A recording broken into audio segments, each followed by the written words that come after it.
Hello and welcome to Star Citizen Sunday with me, Ryan, aka Mac. This is a weekly show which covers everything from the world of Star Citizen over the past week. Links to everything discussed can be found in the description below, so let's get on with it.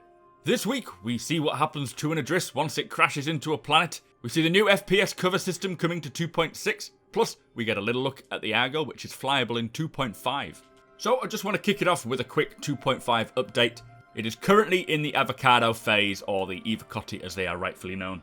They were very close to releasing it for the weekend, but it sounds like there are a couple of little bugs that they just want to get fixed, and they say the intention is to take it to the first wave of PTU testers this next week, all being well. I am in this first wave, so provided I am not at work, I will stream it as soon as it goes live, plus make a shit ton of cool videos for YouTube. So be sure to subscribe to me here on YouTube and follow me on Twitch, SuperMacBrothers Ryan, so you don't miss out. So this week's Around the Verse, episode 3.2, was bringing us the UK Foundry 42 again. As we know, it goes round now between the studios. It's come back around again. Foundry 42 in the UK was the first one up. They wanted to start by talking about the landing system improvements. As we know, 2.5 said it will have some new landing updates. Basically, as soon as you drop your landing gear, you are in landing mode, and it places you into precision and gives you more control. It also swaps the AI UI for the landing UI with landing areas and whether they're valid or invalid. Invalid means they'll be red, valid means they'll be blue, and you'll have a little thing sticking down from the sky. When approaching an official landing zone in the verse, you'll need to ask permission to land. If it's granted, then the AI will flag up a landing zone for you to land at, and if not, it won't. You can still land manually, or hold the auto land key, which looks to be the N key, to be taken down. Now, not all stations, they say, will offer auto landing. Some of them won't be high-tech enough, so you'll have to land manually, so do get the practice and don't just rely on it to be there. Now, when it comes to the UI, they said, when it's granted, they said they didn't want it to be too messy, and if the landing pad is hidden from your visuals, and they gave like a crater as an example, then you'll need some sort of visual ID to know where to land. The ship will orientate itself to the terrain or the landing zone, and when closer to the potential landing zone, it will then switch into auto and allow you to go down. The end result, they say, is that landing is far easier and enjoyable. However, you can still turn off all the assists and give it a go, but again, it takes practice. This will be live with 2.5, but further iterations will come as well. After that, we looked at the FPS cover system. Now, this is going to be live in 2.6. As we know, Star Marine is coming with 2.6. Star Marine is the FPS equivalent of Arena Commander. It is not the verse. It is just purely kind of an arcade experience. Now, currently, as you approach a cover or like a wall, your weapon will raise automatically. This is to stop the weapon clipping in, and it just gives a bit more realism. When approaching the edge of the covered surface, the weapon will move slightly to indicate that you can lean out of cover. Then you press the lean key to lean out, the fire key to blind fire, or the aim down sights key to fully step out and fire. When you do step out, it ensures to keep you as close to the cover as possible so you don't expose yourself too much. It only exposes what you need. They've also implemented a feature called Slice the Pie, which is when you move further out and sort of follow a target or track a target around a corner, it'll push you further out from the cover just so you can keep it going, and then once you release that control, you'll go straight back in again. It is the same for over the top cover, but this is called Slice the Cheese. This is very important, and it's something that I know the military uses, and I've seen it in armour a lot as well as slicing the pie. Now, they did say you won't get stuck in cover. It feels natural and fluid, really satisfying too. All weapons will work with the cover system. This is something that I think is going to really play part into the new FPS. At the moment, it is very rudimentary, so I cannot wait for 2.6. So, they just wanted to give some announcements. This is Sandy and Chris Roberts. The Gamescom after-party tickets have all been sold out, but they will be doing a live stream, do not worry. Big Benny's tees are also available still in different sizes, and the Gladius is available for subs, plus the Sabre is also available to buy for subscribers, so if you are a subscriber to the RSI account, then you'll be able to purchase a Sabre. So after that, we looked at the Argo, which is your capital support vehicle.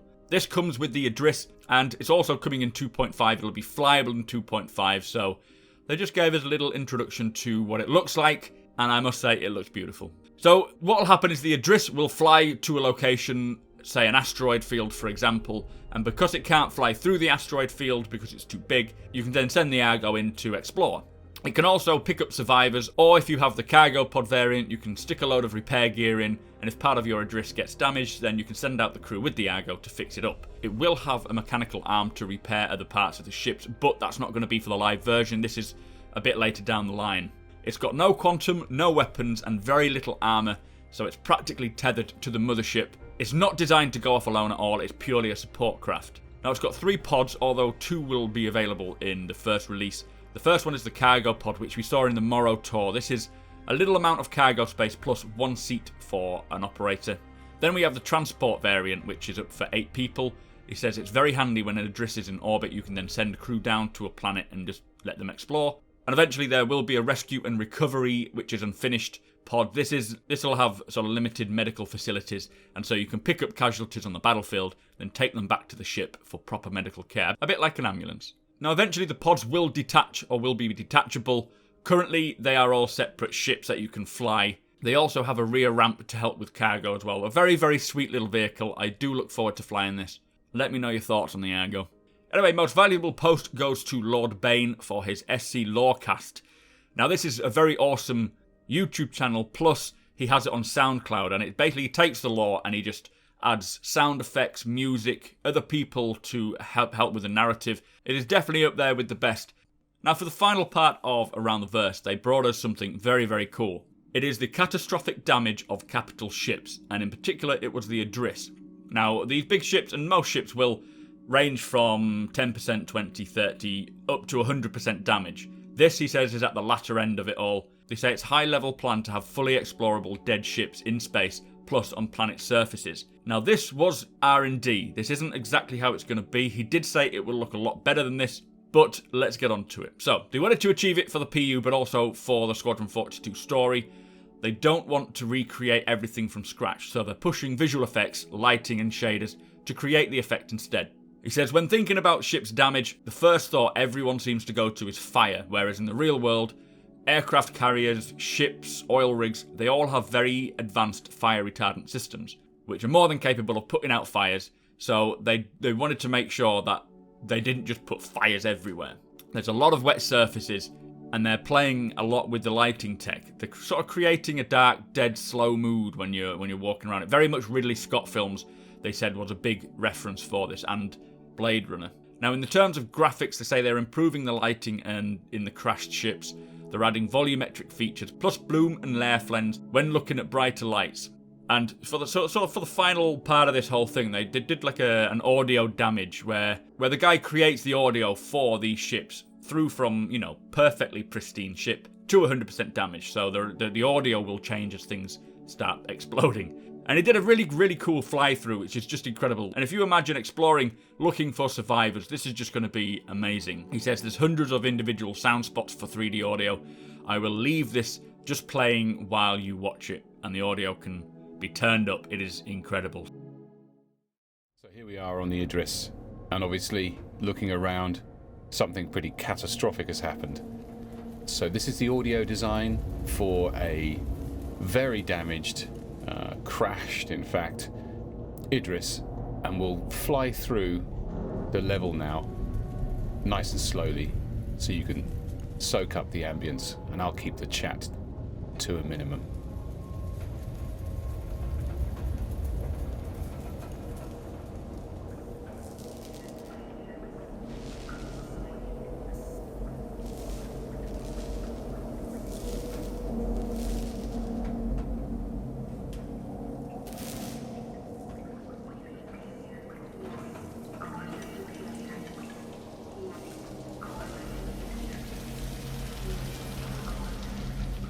Once again, with this version of the Idris, the emphasis has been on detail and creating a very positional 3D environment to explore.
And this approach of using hundreds upon hundreds of individual sound spots to create the audio environment does give you this sort of 3D positional thing, but it gives you a great sense of depth. And as you approach many of these sound spots, their character changes, they brighten as you get closer to them, and we bring in lots more layers of detail. So as you examine something and get closer to it, it opens up and you see and hear more information.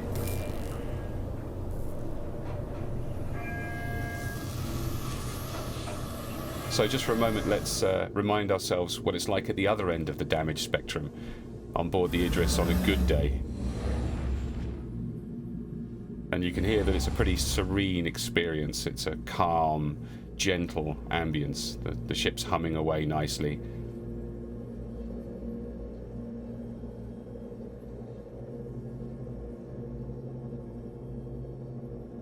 But as we start to bring up the procedural damage in the audio, things start to rattle and hum, and the ambience changes dramatically. The whole feel of the ship changes. Much more tension. These electrical boxes on the wall rattling and vibrating in different ways. Again, reflected in hundreds of sound spots across the ship that all have this dynamic character which morphs and changes to reflect the health of the ship.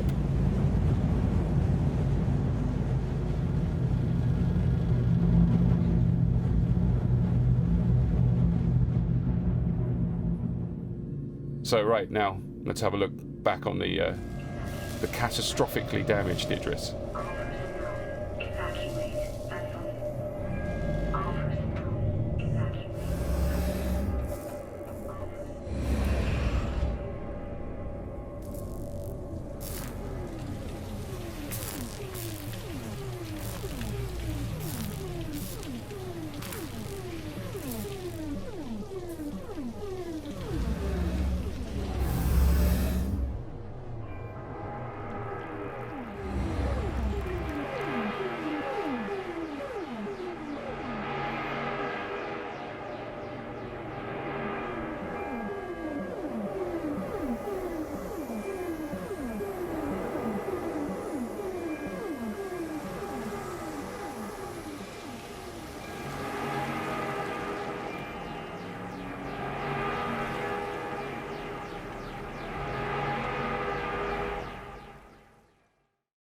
Very, very cool. I know.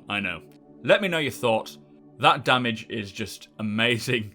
Let's move on to RTV. So, in the new fashion of Reverse the Verse, they go back through what we heard and what we saw in Around the Verse and just update us more, take some questions from the community. First up was the vehicle art director Nathan Dearsley talking about the catastrophic damage to capital ships.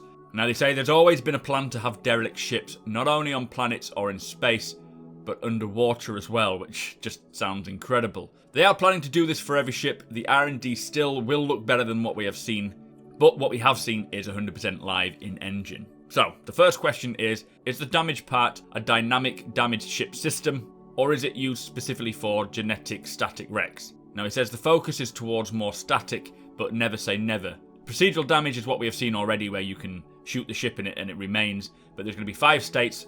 So far, there's on, off, auxiliary, emergency, and evacuate, which are triggered as and when. But also the spawning of debris and meshes are possible, but you don't want to be walking down a corridor and then suddenly debris appears in front of you. It just would look stupid. They would like to go to a point where they can have a ship that has been rotting for years and has got moss all over it on a planet. That would be just amazing. I'd love to see that. Next question, was this Idris R&D, or are we actually going to see this at that fidelity? And he says you'll actually see it at a better fidelity than that. That was just a starting point. They are trying to be efficient and clever to see how far they can go, but there's always a bigger picture. Next question is, what variables should we expect for these wrecks? And I think he said about locations, for example. Now, we know there's space, any terrain surface like this one, the one that we saw in Around the Verse, was on the planet. The interior of the ships will react to the location, so you will have light coming through. I would like to see snow blowing through if we're in like an ice planet. That would be cool. But in space, you'll have particles and sound, and if there's a vacuum or a vacuum is created, then yes, they will be sucked out, and you will see this happening. So after that, we had Gordon McLean, who is the FPS programmer, and he was talking more about the cover system. Now, this has been in development for a while, but they've also been working on general FPS, so player movement and the weapon feel, basically the core features. Once it left Ilphonic, there was a lot to do with it, and it was intended to go to Star Marine then, but it had to get scrapped because of all the issues they had, which is annoying, but it happens. So, the first question is the cover system going to be in 0G? And they say, currently it does not work in 0G, they've turned it off at the moment. There is scope to add it in, but it doesn't really make much sense with the 6 degrees of freedom. You may be able to peek around a corner later on, but at the moment it is not necessary. So, as mentioned before, Star Marine is on track for 2.6. We are still awaiting 2.5, but the patch after that will bring Star Marine. And just so you are clear, Star Marine is like Arena Commander. It is not part of the universe, it is more of a fictional game within a game. Everything we see FPS wise will be in Crusader anyway, so that's why they started putting it on there. They said there's lots of work on it, and they've had like 4x4 matches, and it feels like a proper game that you would want to play. It really needed refinements, they said, and getting it good and playing well was a big drive. There's new features, you've got new animations, it feels realistic, it feels weighty. Also, there's improvements to the crouch, the prone, and the jump. Now, the question after this was, can you shoot from ladders? And he says, not yet. It's been mentioned along with people on ladders, like multiple people on ladders, but they did say you may be able to climb over people or pull people off ladders. It's still to be investigated, but that does sound pretty cool. Next question, can we go prone and use the cover system? And he says at the moment, no, you can do a roll already, so you may be able to roll to a side and fire like we see in Armour, but he says prone still needs a lot of work and it's been scheduled in, so it's coming soon. Someone asked a very good question. Can you use the cover system in non-combat? And he says there was a non-cover lean, but it looked a bit naff. But he said it would be cool to have this. He says you can currently sidle through narrow corridors, which is being worked on, but he says eventually they may allow you to peek around a corner, even if you haven't got a weapon. So, next question. Will more animations come along with the cover system? And he says 2.6 is adding a lot of new animations. There's been lots of mocap done, particularly reloads, selecting and deselecting of weapons have also been revamped. It will come to Crusader soon, so my fingers are crossed. So second to last question, any word on hitbox registration out of cover? Very important. And he says Star Citizen as a whole does not have sort of cylinder colliders. So basically if you shoot past someone's head but it's close enough to the collider, then it'll be sort of registered as it's hit you. They have bone colliders which are all tied to the model, so you'll be hit where the bullets land, and it's very accurate. He says you can shoot through a hole, and if that hits someone in the arm, then their arm will be damaged. One of the biggest things they wanted to get right was the cover system, so they have spent a lot of time on this, and it is going to work so well. So the final question is, will player damage state impact the cover system?